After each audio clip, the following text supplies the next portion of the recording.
So, hello everyone, and again, you're all very welcome, and to the millions of people via live stream all over the world as well. So, my name is Martin, as you know, and I'm the project coordinator for the ACRIS project. The title of the presentation is The Increasingly Central Importance of Classroom Assessment that recognises cultural difference. And although the project probably started in 2016, around, I think it was the end of August, Jerry, this whole notion of what we were actually trying to do, there was actually a broader perspective and the reason for doing it. And Breen mentioned, touched on it as well. From all of our colleagues, we really wanted to actually look at it in a broad sense. And we were challenged by this citation from Gorski.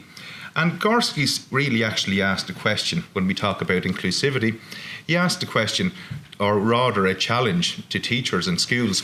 Does every student who walks into my classroom or school have an opportunity to achieve to her or his fullest capability, regardless of race, ethnicity, sex, gender, identity, sexual orientation, religion, socioeconomic status, home language, dis and ability, and other social and cultural identifiers?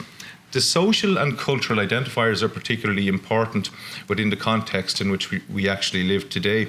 To put it in perspective, and Breen mentioned some of the figures already, in the year 2000, there were 77 million international migrants. However, within 17 years, this number increased to 258 million. And interestingly, 49%, roughly, if my maths are correct, of an increase in this short period of time. Astoundingly, 14%, when we talk about education people, 14% of international migrants were under the age of 20. And foreign citizens, of course, closer to home in Europe, made up about 7.5% of those living in the European Union. The EU member states, the latest figures, granted citizenship to almost 1 million people. And indeed, 2 million persons immigrated into the EU in 2016. So fluctuating patterns of migration all the way around the world, as you'll see later on from the presentations. So what was the issue? What is the issue? Well, there are many issues, and indeed one of the main issues is actually how best to actually serve those we actually are privileged to actually receive into our countries. And we really talk about trying to actually talk about health and education and integration and how to actually serve all populations. There's another part to this. 72% in Europe want Europe to do more on migration issues. And you'll see a lot of terms here, such as civic mobilization, what is termed in some jurisdictions as the migration crisis, social integration, increased awareness of Indigenous diversity, and ultimately, one of the purposes, of course, for everyone, is to reduce the rise in identarian political movements. So, there is a dilemma from some, and the dilemma from some, and it is actually, as Breen says, it is actually very complex, because in some jurisdictions and in many countries, to steal a phrase, the dilemma at the heart of a globalized world is how we strike the balance between strengthening common values that cannot be compromised and appreciating the diversity of proprietary values, a tall order. So, who best to solve the macro problems of the state and society? Well, education comes to the fore as one key component part of our system. And the OECD among others, maintain that school systems have a significant role in responding to increased social heterogeneity. And, of course, quite naturally, on the other hand, one cannot just say this without actually looking at it in more detail. Communities, education communities throughout the world obviously need to be supported, and supported with good reason. And this is nothing new to this. But there is this perspective from many researchers that there are issues of cultural neglect, such as lack of strategies relating to linguistic interdependence, lack of culturally responsive leadership from our colleague Professor Stafford Hood and ourselves, and indeed a lack of understanding relating to test design and the challenges and implications from policy reform. We had a launch of a fantastic report by our colleague Michael O'Leary there about 2 weeks ago, where he talks about assessment and the complexity of assessment in schools. Further afield, Keena Arbuthnot, a colleague we work with, talks about test design and embedding cultural responsivity into test design. So, back on to Europe. In general, we know that if you actually mine through the data, in many OECD countries, including high-performing countries, we might add, but a lot of, in general, migration background students do not perform as well as their native counterparts, even if you actually include proxies such as socioeconomic circumstances as well. And that is actually a fact and a reality.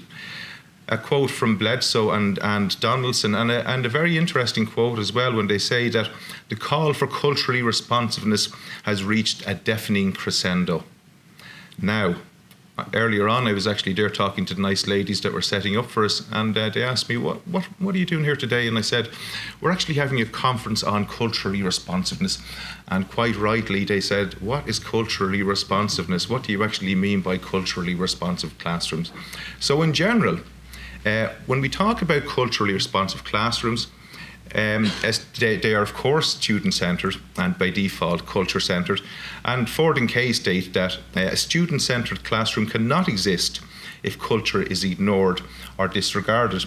There are many issues relating to culturally responsive classrooms that need to be uncovered, such as, for example, the philosophy of education, instruction, curriculum, the learning environment. And what we specifically focused on in this particular research related to that of assessment from the project, aiding culturally responsive assessment in schools.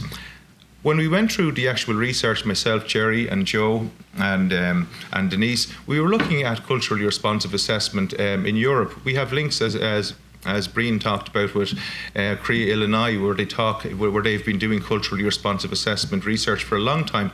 But very few studies we actually found actually looked at the various strategies that teachers use to integrate culturally responsivity into their assessments, and indeed to compare the relative merits and worth. And we're not just talking about assessment for learning, of course, we're actually talking about testing as well. So what did we decide to do? Well, what we decided to do was a lot, actually. We decided, using a collaborative approach with all of our partners, who I'll mention later on, to develop a conceptual framework for best practice in educational assessment for minority and migrant students, as well as supportive strategies presented as a toolkit to incorporate culturally responsive assessment in educators' practice. So, who are the countries? Well, first of all, there's Ireland.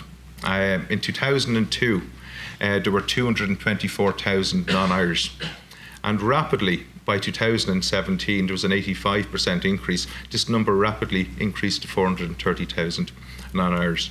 Our next partners from Turkey, in the year 2000, there were 3,000 refugees, and astoundingly, in that short period of time, this number increased too. And when we were showing our slides to people, they thought there was a misprint.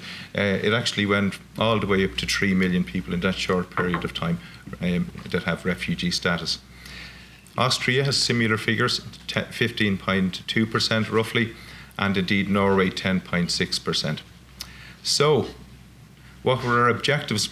Well, our objectives were many. Now, it'll be the schools and the teachers who will be the judges of the actual quality, not us. But there were a lot of objectives. The first objective related to, led by our colleagues from Oslo University, Guri Skedsmo and Guri Norvert and Alain Weiss and Silje Gloppen, was to actually carry out a systematic review of international literature on assessment, culturally responsive assessment, and the impact of assessment on minority students. The dissemination of the results, DCU led that through a project website that we've been emailing you about constantly for the last 3 or 4 days. And the next objective, led by our colleagues from Turkey, Funda Nehir, I don't know where Funda is down the back, was to actually carry out school-based surveys on culturally responsive assessment practices in all of the partner countries. And from this, led by our colleagues, Dr. Denise Burns and Jerry and Joe and myself, was to develop create a conceptual framework of best practice in culturally responsive assessment. Leading on from this, led by our colleagues from the University of Linz and now the University of Innsbruck, Professor Herbert Alt Director, if I can find Herbert Alt Director, and Magdalena Fellner, and indeed Barbara Herzog-Punzenberger, and in absentia, Christoph Helm, led by our colleagues from Austria. We all carried out a series of case studies in all of the respective partner countries to actually see what practices are actually occurring, and indeed the struggles and the trials and the tribulations faced by parents, by students, and actually by teachers. An online open access toolkit, Back to Ireland, led by Ireland, translated, well, we'll talk about translation later on, but translated into all of the participating countries, led by Ireland, and indeed the creation of an open access teacher training module.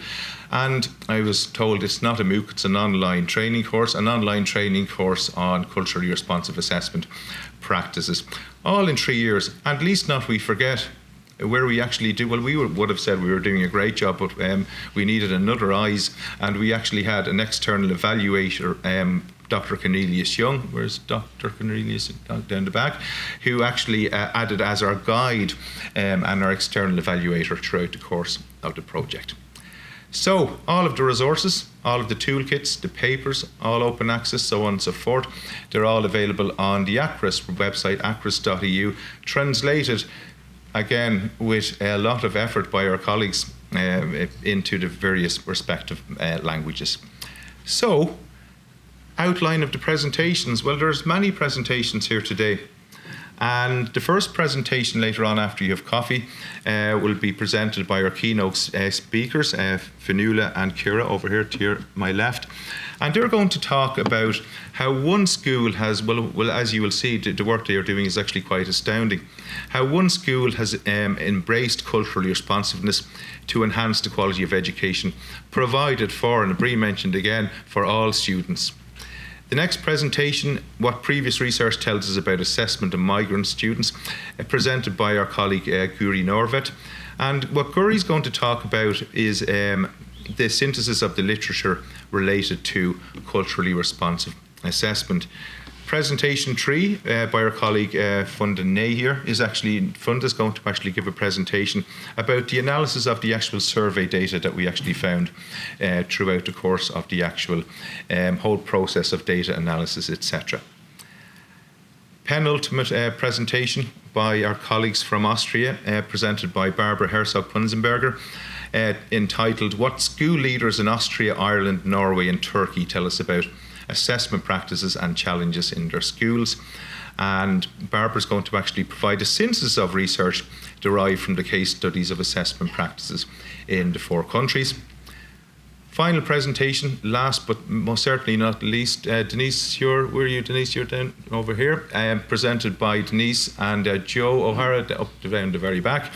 And Joe and Denise are actually the title of their presentation is Towards Clarity on Culturally Responsive Assessment Practices, a Conceptual Framework. And they're going to provide a theoretical basis for the practice of culturally responsive assessment. They'll talk about it later. It is a proposed theoretical basis. In the afternoon, when we have people attending our practitioner workshops, we have 2 concurrent practitioner workshops. The first practitioner workshop is entitled A Module and Online Course for Culturally Responsive Assessment Practices in Educational Settings, and that is entirely going to be led, and I'm actually just going to add the technical part to it, by Magdalena Fellner from Johannes Kepler University. Next to that, Denise and Joe actually are going to present the toolkit to enhance culturally responsive assessment practices in schools. So you'll be able to attend both the workshops. So, and I know you really want to hear all of the actual fantastic presenters talking about what they've actually found. But a quick conclusion, at a micro level, the complexity, as you'll see from Jerry talking about it and from Breen talking about it, and indeed myself, the complexity of the challenge to develop a more inclusive social urban world becomes evident. But complexity most certainly doesn't, and neither should it, equate with impossibility. And to succeed, of course, demands resourcing, commitment, support, training and time. And education can and has been and should be at the heart of this transformation, but in reality, will it be depends on a number of factors, both at a macro, a meso, and a micro level. But for your attention and for your consideration, we must always ask, what are actually the priorities of the architects of policy and practice? And really, how did these priorities transfer into schools and institutions? So in the case of Northern Ireland, where our esteemed colleague Paddy Shevlin and friends are from 2020, all educational interventions and initiatives will be digital by default. Closer to home, in the case of Ireland, from 2021, almost all assessment practices, at lower secondary level anyway, will be actually almost assessment for learning by default. And indeed, if you actually look at most education systems, this whole notion of distributed leadership has almost become distributed leadership by default for teaching and learning. So, what then of culturally responsive assessment, you might ask, and by association, I might add, leadership of culturally responsive assessment. And who best to actually answer those questions than my esteemed colleagues who are going to present later on. So thank you very much. Thank you.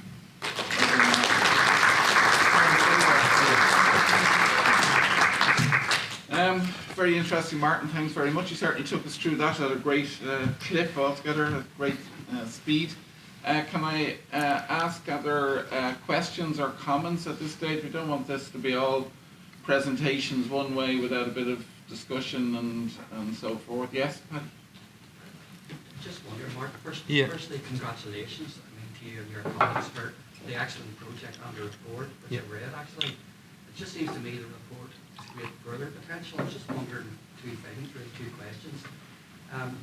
First question really is, for all the tools and resources that you've been developing and using, would you suggest that these are transferable to other countries outside of those in the project? And I suppose the second bit related to that is, do you think that these interventions will continue to bring about improvement after the project has been completed? Okay, right. Excellent question, and thanks very much for asking us. We were actually talking about that for a long period of time during the actual parts of the project. I was actually talking to Eileen about it, our other colleague from the University of Oslo, about this. So do I defer? I'll take your first part. So do we think that rather that they're actually the tools kit and the teacher training module are transferable? No, with a disclaimer. Yes. So if you think of it in reality, I mean, the history of education is littered with fantastic ideas that flourished in one context and were literally transposed into another and died a horrible death. So in reality, context and sensitivity are all important. But the disclaimer is, yes, the toolkit, the teacher training module and all of the resources, they can foreground jurisdictions and countries to actually use and adapt these as actually essentially to form a basis for them. So yes and no is the answer. Yes is a starting point, but of course to be adapted by other jurisdictions. Because one of our greatest challenges actually, Paddy, now without going off the point, was actually after the actual toolkit and the teacher training resources and the conceptual framework were written in English, our colleagues struggled, who were very knowledgeable experts in the field, to actually translate the conceptual framework, the toolkit, etc., into their own languages. Now, if you were to actually take the actual toolkit that was developed, bring that to schools, so of course they need to be adapted. But we think they actually do have great value for money, and they should be, hopefully, are of great value. But then time will tell. Because, I mean, you cannot automatically say that as a result of this project, it will have an impact. I mean, time will tell. And then the other part was, Paddy, sorry, the other part of your question? After, I mean, I'm just wondering, yeah. After, will it continue, will improvement continue to happen after the project is completed? Do you think well, yeah. Well, we would hope. The title of our project is Aiding Culturally Responsive Assessment in Schools. We could actually call it Aiding Culturally Responsive Abilities in Schools.